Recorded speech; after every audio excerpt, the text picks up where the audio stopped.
Alright, this video is about how to do a professional three-angle valve job basically at home in your living room or in your garage, probably better in your garage, and do it for very little money.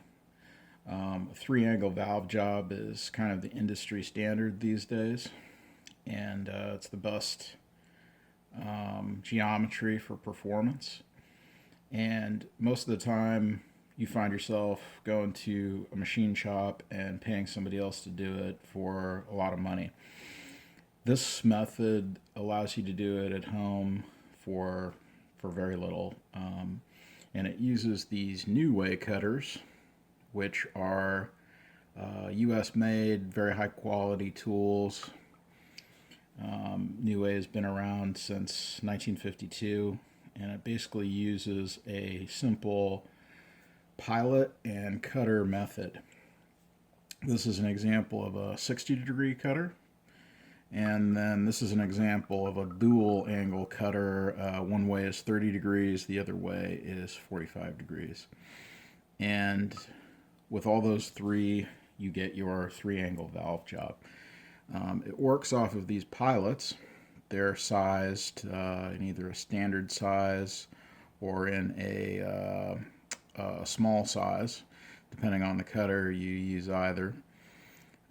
They basically fit into the valve guide, and then you take the cutter and slide that down on top of it and make the cut, and it will give you tolerances that rival that of very expensive machines.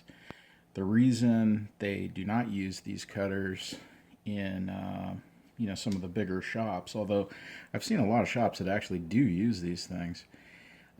Most of the bigger shops have moved to very expensive tools that cost $50,000, $100,000 that basically cut all of the angles at once, and they've even gone to 5-angle now.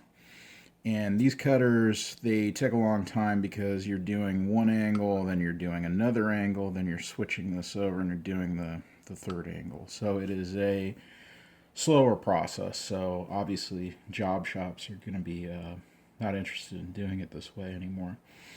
But because it doesn't require any power, and all you need is the pilot and the cutter, you're basically good to go pretty much anywhere. You could do it. You could put these tools in a travel bag, and do this on the road if you wanted to. It's very quick. It's very easy in that sense.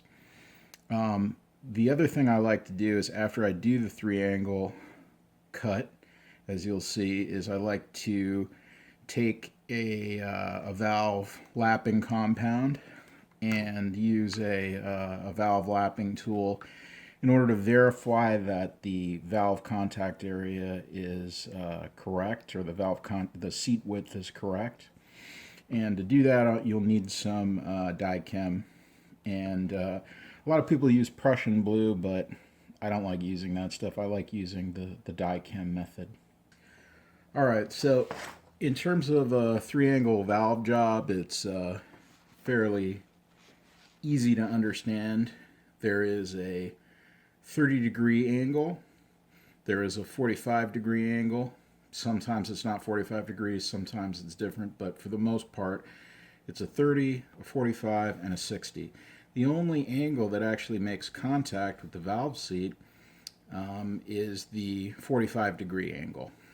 And we're going to basically verify that the seat width, which is essentially the area that this 45-degree angle contacts both the valve and the seat, is correct by using some dykem and a little valve lapping compound.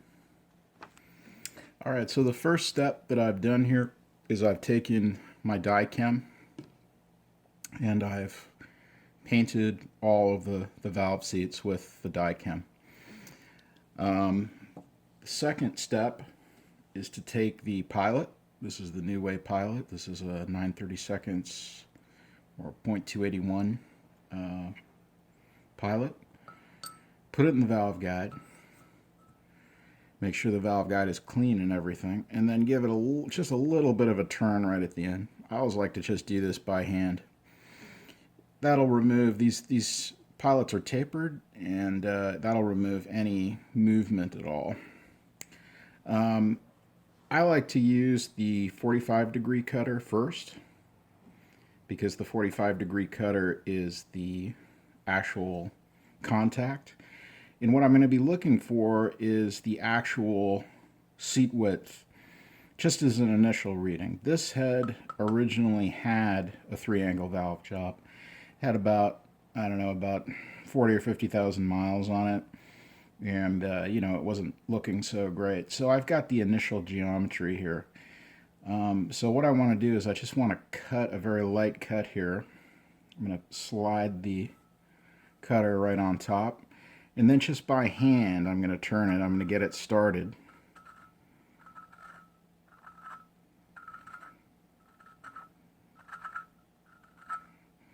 I'll pull it out. Yeah, didn't cut enough, so I'll take my T-handle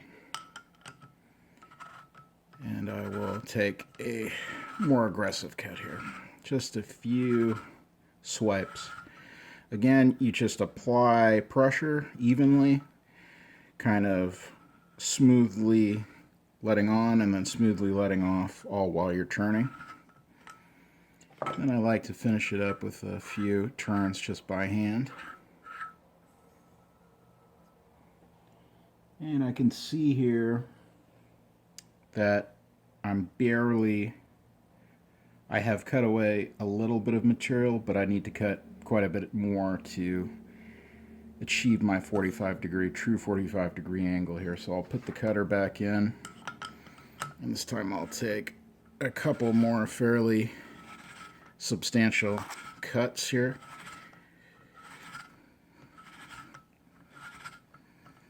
Again, you're just going a few tenths per rotation here. So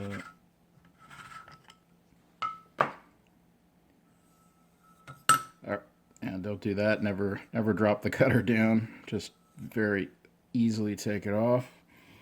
And now you can see that I've got a nice, clear, shiny 45-degree first cut. Alright, so here you can see that that first 45-degree cut has been made. And it's a fairly large seat width. I'd say at this point it's a little over 2 millimeters. I'm going to be shooting for 2 millimeters of seat width plus 2 millimeters of seat width on the actual valve face. So this is a good first cut. Alright, so already with my first cut here, I've noticed that the seat width is probably a little bit excessive, plus I want to achieve my other two angles. The other two angles are really not done for any other purpose than optimal performance. What happens is when the air goes into the engine, when the valve is open, any of these sharp angles on the edges of the seats basically create minor vortices that create an obstruction to flow. So the reason that we cut a 30-degree angle on the top and a 60-degree angle on the bottom is to get rid of that harsh transition. So that's why I always like to cut my 45-degree angle first, because I like to be able to see where the seat width is. So then I'm going to take my 60-degree cutter, slide that on. Again, I'm going to start it by hand. Just take a few swipes. Remember that this is something, you know, none of the other videos on this subject talks about, but this 60-degree cutter, because it's at a more of an acute angle, it cuts a lot harsher than both the 45 and the 30 degree. With the 30 degree cuts very lightly. 45 is the next harshest, and the 60 degree is very harsh. So you don't have to, you know, go crazy with this. You're going to be cutting a lot of material out with very little effort and very little force. In fact, you're going to want to go very slowly on this one. So I'm just going to take 1 or 2 swipes here. Again, very little because this cutter is so aggressive. I'm going to pull out. And I see that I've cut a very small amount, maybe,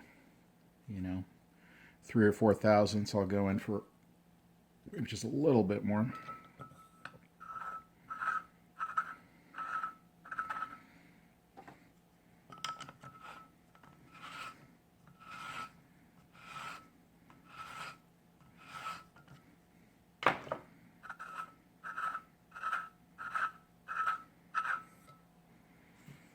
Okay, all right, perfect. There I've taken about 5 thousandths cut or so. That looks very nice. You can see here the very slight 5 thousandths cut that I've taken to form that edge at 60 degrees. All right, now I'm going to do the 30-degree cut.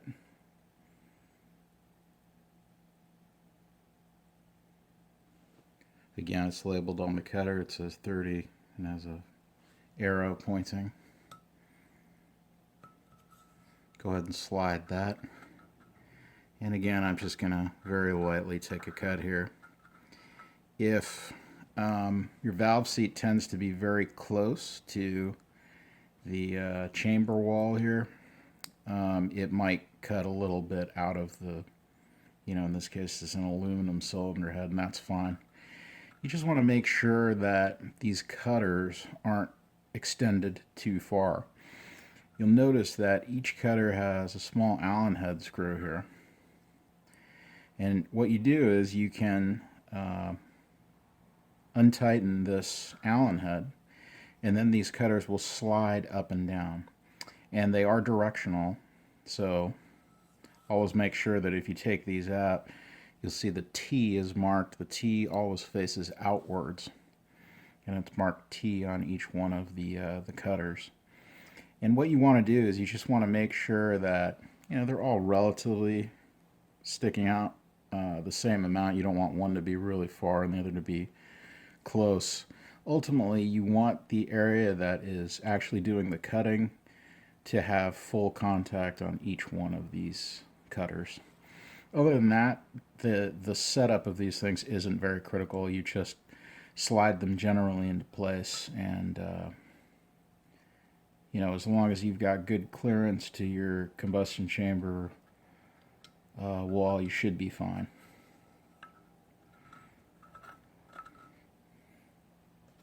So I'll take a couple of cuts here.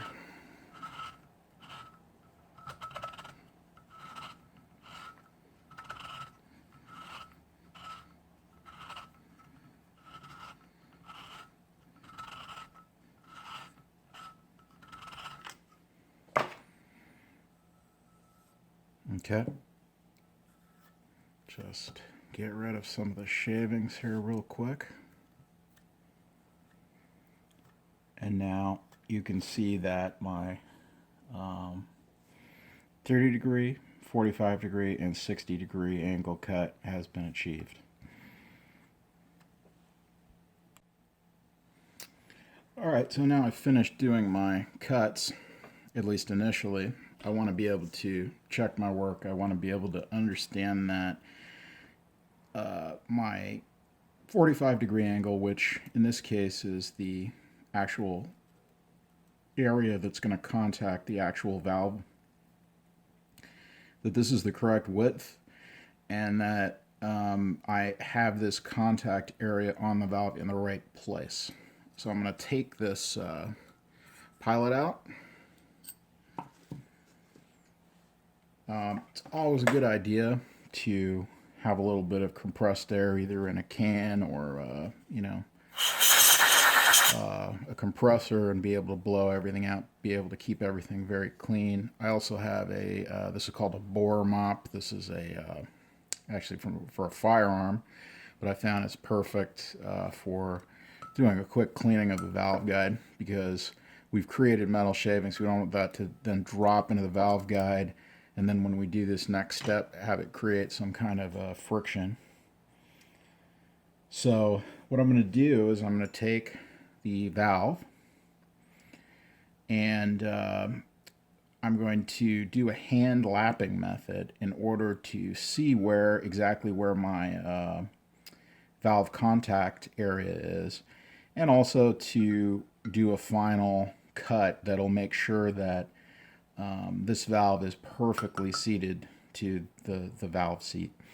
And these are valves that I'm reusing. They were fine. I just cleaned them up. And this is particularly important to do if you do this step without grinding the actual valve face. These are within tolerance, so I'm not really creating any kind of a problem here. Usually if these valves were particularly ground up or I had all kinds of problems, you would need to grind the valve. But in this case, no valve grinding is necessary. So the first thing I'm going to do is I'm going to take my dykem and I'm going to repaint this, because this next step is going to show me exactly where all the contact patches are. And I'm going to let that dry. Now I'm going to take my valve and I'm going to do the exact same thing. I'm going to take some dykem and I'm going to paint the entire seating area. Alright, so I've allowed my dykem to dry on both the seat and the valve. And what I'm going to do now is I'm going to take a little bit of this valve grinding compound. This is a Permatex valve grinding compound. I'm just going to dab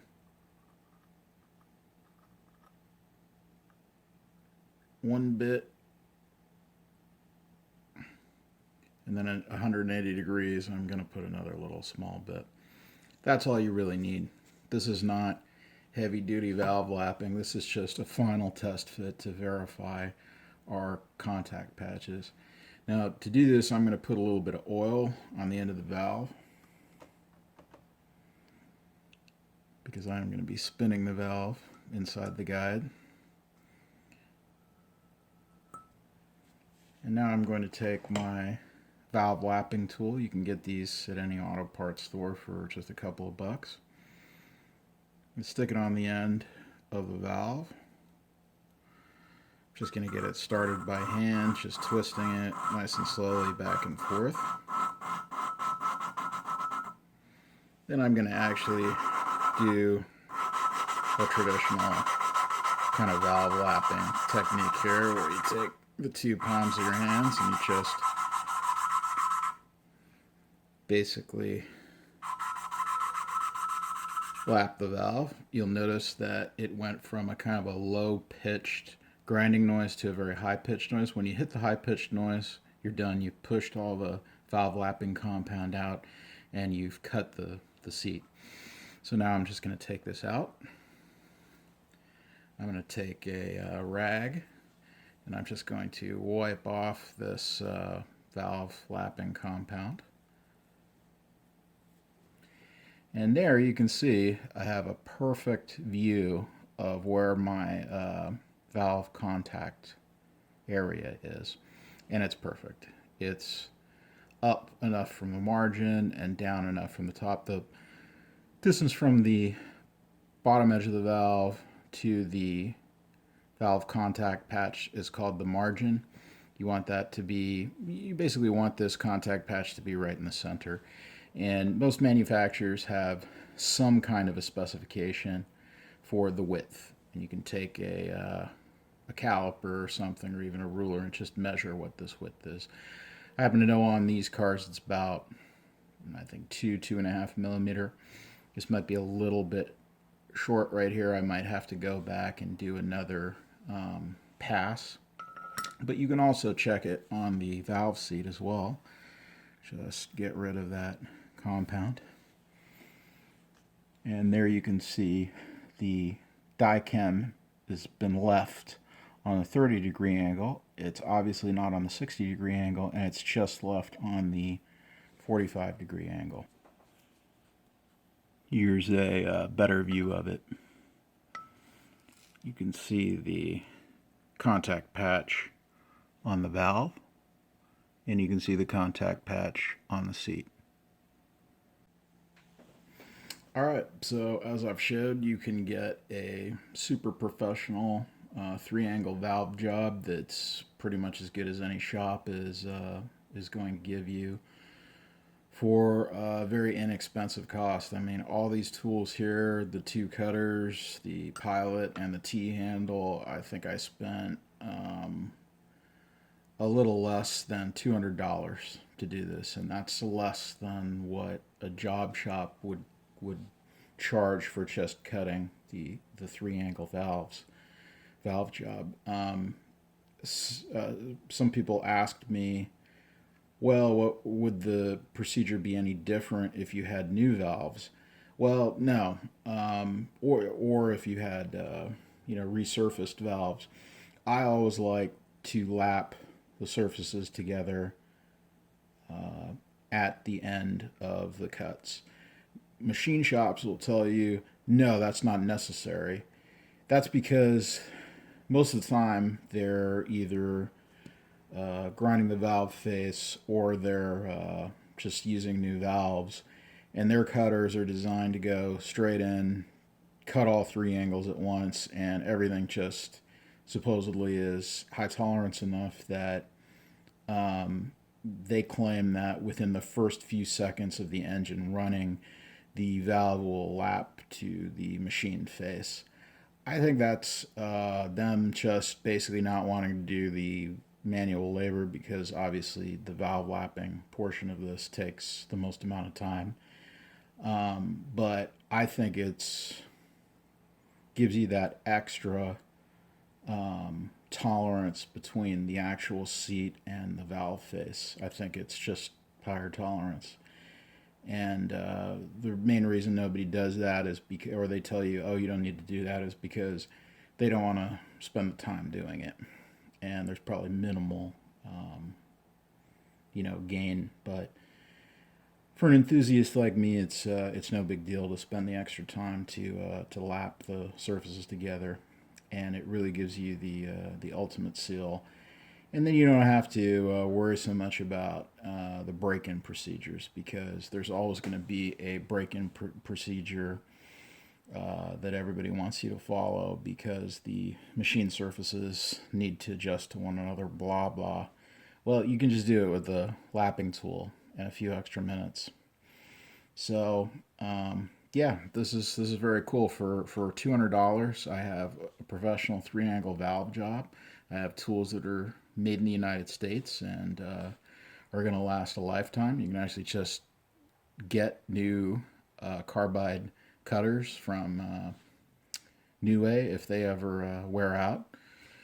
So it's really bizarre to me that more people don't do it this way. More car guys don't do it this way. I guess, machine shops have to stay in business, but this is a really good setup if you have the time, and it's pretty sweet.